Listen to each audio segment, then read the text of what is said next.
नमस्कार, NDTV YouTube में आपका स्वागत है। इस वीडियो में मैं आपके साथ बात करने जा रहा हूं ईरानी साइंटिस्ट मोहसिन फखरीजादेह की हत्या की, जिनकी हत्या 27 नवंबर को की गई थी सन 2020 में।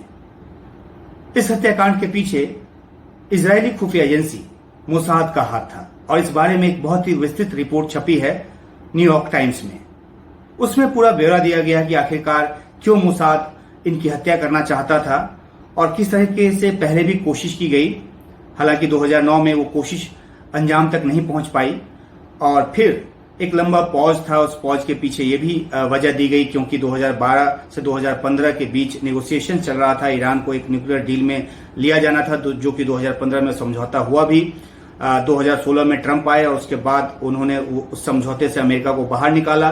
लेकिन जब जो बाइडेन ने कहा कि उनकी सत्ता आई तो वो वापस उस समझौते में जाएंगे, तो उसके बाद ये लगा कि आखिरकार क्यों न जो father of the Irani bomb कहे जाते हैं फखरीजादेह, उनकी ही हत्या कर दी जाए ताकि ईरान अपने न्यूक्लियर प्रोग्राम को आगे न बढ़ा पाए। तो ये एक पृष्ठभूमि है जो कि बहुत विस्तार से उसमें दिया गया है, लेकिन मैं आपके साथ बात करूंगा उस तरीके की जिसमें तकनीकी का इस्तेमाल कर 1000 माइल यानी तकरीबन 1600 किलोमीटर दूर से ट्रिगर को दबाया गया एक रोबोट के जरिए, जहां पे हत्या की गई, और जो मशीन गन इस्तेमाल किया गया जहां वो ट्रिगर दबाया गया वो एक रोबोट के जरिए दबाया गया, लेकिन ट्रिगर को दबाने का जो कमांड है वो दिया गया 1600 किलोमीटर दूर से। ये सोचा जा सकता है कि आखिरकार इस तरीके से तकनीकी के इस्तेमाल की क्यों जरूरत पड़ी। यही रिपोर्ट बताती है कि 2007 में जब ईरानी साइंटिस्ट की करीब 5 साइंटिस्ट की हत्या हुई और इस तरह के हत्याकांड में एक जो परंपरागत तरीके से जो तरीका अपनाया जाता था वो होता था ये कि बाइक से जाकर बाइक सवार जो है वो एक स्टिकी बॉम्ब कार में लगा देते थे और उसके बाद कार जो है वो उसमें धमाका होता था रिमोट कंट्रोल के जरिए और असैसिनेशन के काम को अंजाम दे दिया जाता था। लेकिन जो फखरीजादेह हैं उनकी सुरक्षा बहुत पुख्ता थी। हालांकि सुरक्षा में खामियों पे भी बहुत सवाल उठे और ये भी सवाल उठे हैं कि किस तरीके से वो एक सामान्य जीवन जीना चाहते थे, खुद अपनी गाड़ी ड्राइव करते थे, बहुत तरह के सुरक्षा नियमों को नहीं मानते थे, प्रोटोकॉल को फॉलो नहीं करते थे। ये सारे सवालात अपनी जगह हैं, लेकिन फिर भी जिस तरीके से उनके काफिले में 4 से 7 कारें तक होती थी, ऐसे में संभव नहीं था कि उनकी कार में बॉम्ब लगाया जाए और वो भी बॉम्ब इस तरीके से कि कोई मोटरसाइकिल सवार जाकर उसमें बॉम्ब लगा दे। दूसरा तरीका बचता है ड्रोन से, और बड़े बड़े हत्याकांड ड्रोन के जरिए भी हुए हैं। लेकिन इसमें यह था कि अगर बहुत लंबी दूरी तय कर ड्रोन जाता है और उनके असैसिनेशन की कोशिश करता है तो वो बीच में ही ड्रोन मार गिराया जा सकता है और हो सकता है कि वो कोशिश भी नाकाम रहे। इसलिए एक ऐसा तरीका चुना गया जिसमें कि किसी भी तरह की गलती की कोई गुंजाइश न रहे।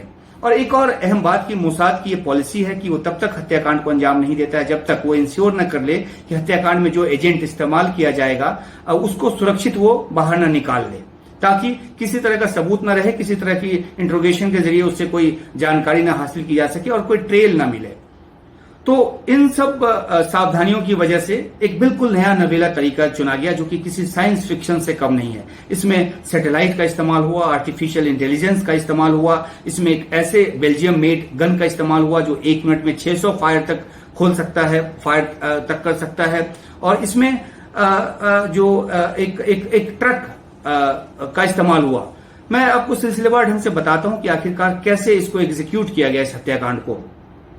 जैसा कि मैंने आपको बताया कि इसमें गन का इस्तेमाल होना था, रोबोट का इस्तेमाल हुआ, इसमें जो गोली चलाई जानी थी वो पहचान के जरिए चलाई जानी थी और उस पहचान के लिए बहुत सारे कैमरों का इस्तेमाल हुआ। तो जो सारे इक्विपमेंट्स थे उनका वजन तकरीबन 1 टन के आसपास था और उसको बहुत ही छोटे छोटे टुकड़ों में, जितने छोटे हिस्से हो सकते थे उन हिस्सों में लाकर ईरान में उसको असेंबल किया गया और उसके बाद उसको एक ऐसे ट्रक में रखा गया जिसको कि प्रिटेंड किया गया, जिसको कि ये दिखाया गया कि ये कंस्ट्रक्शन मटेरियल से लदा हुआ ट्रक है और उस ट्रक के भीतर उस मशीन गन को लगाया गया जिसका कि ट्रिगर रोबोट के हाथ में था और रोबोट को कमांड 1600 किलोमीटर दूर से दिया जाना था। तो जब एब्सर्ड एक शहर है जो कि तटीय शहर है और वहां से छुट्टी बिताकर जो न्यूक्लियर साइंटिस्ट फखरीजादेह हैं वो लौट रहे थे अपनी पत्नी के साथ, तो एक ऐसा लोकेशन चुना गया जहां पे गाड़ी को यू टर्न लेना था।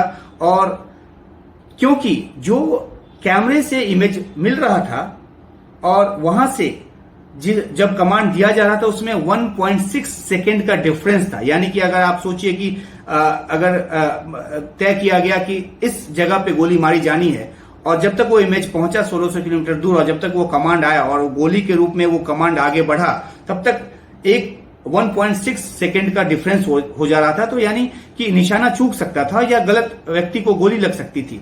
तो उसको दूर करने के लिए आर्टिफिशियल इंटेलिजेंस का इस्तेमाल किया गया। दूसरी बात यह है कि पहचान पहले से सुनिश्चित हो जाए, उसके लिए एक और ट्रक का इस्तेमाल किया गया।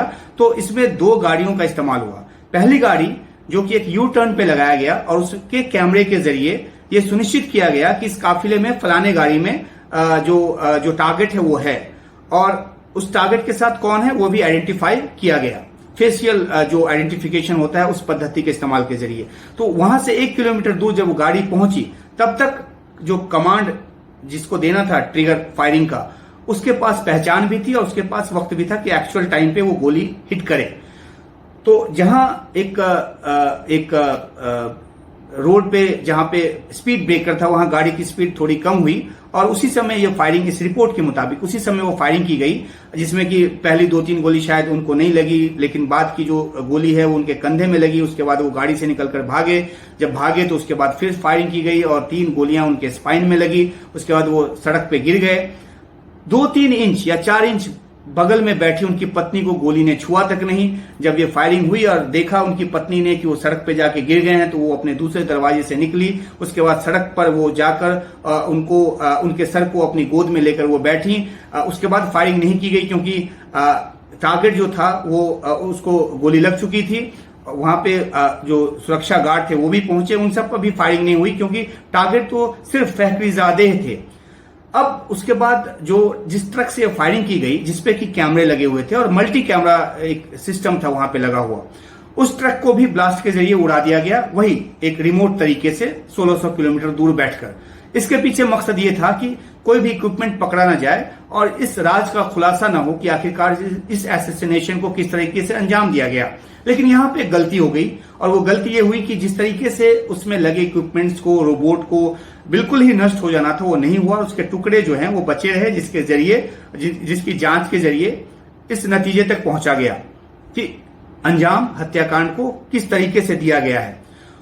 इस रिपोर्ट में इस बात का भी जिक्र है कि बहुत सारे अमेरिकी अधिकारी, इजरायली अधिकारी, ईरानी अधिकारी जो कि जांच में शामिल थे, उन सब से बातचीत के आधार पर यह पूरी रिपोर्ट तैयार की गई है। और खासतौर पे जो फहरीजादे हैं उनके जो परिजन हैं, उनका जो बेटा है, उनकी जो पत्नी है, उनके साथ भी जो बातचीत हुई उसके आधार पे ये पूरी रिपोर्ट जो है ये बनाई गई है और इस तरीके से न्यूयॉर्क टाइम्स में वो छपी है, जिसको पढ़कर लगता है कि किस तरीके से साइंस फिक्शन के तौर पे, जो कि हमने शायद कभी आपने कभी देखा हो, हमने भी कई बार देखा है कि किस तरीके से बहुत ही उम्दा तकनीकी के इस्तेमाल के जरिए एक हत्या की जाती है जिसमें किसी को कानो कान खबर नहीं होता कि हत्यारा कौन है। तो उसी तरह की स्थिति थी जब 27 नवंबर को इस हत्याकांड को अंजाम दिया गया था। तो उस समय जो मीडिया में रिपोर्ट्स आई थी, बल्कि ईरान के भी टीवी चैनल्स में, तो उस समय ये कहा गया था कि बड़ा धमाका हुआ है और उस धमाके की जद में आए हैं।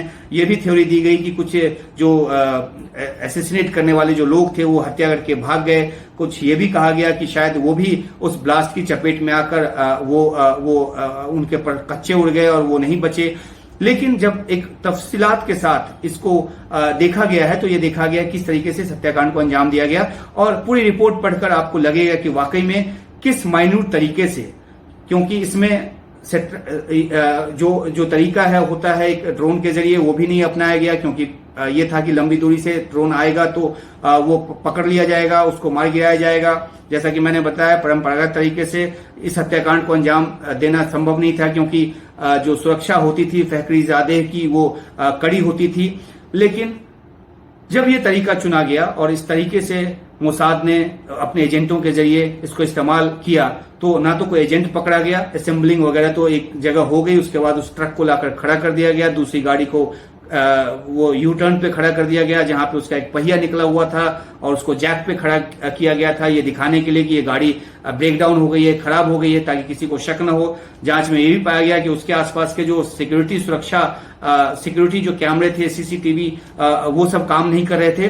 तो एक बात है कि मोसाद का जो पेनिट्रेशन है वो कहीं ना कहीं ईरान के सिस्टम में भी था, उसके खुफिया तंत्र में भी था, और तभी ये बात खुलकर सामने नहीं आ पाई और इस तरह का बड़ा एसेसिनेशन जो है उसको अंजाम दिया गया। तो अपने आप में ये पूरी रिपोर्ट जो है वो साइंस फिक्शन से कम नहीं है। आप भी न्यूयॉर्क टाइम्स पे जाकर उसको पढ़ सकते हैं। मैंने आपको बहुत छोटे में बताने की कोशिश की कि आखिरकार किस तरीके से तकनीकी का इस्तेमाल कर इस हत्याकांड को अंजाम दिया गया। शुक्रिया।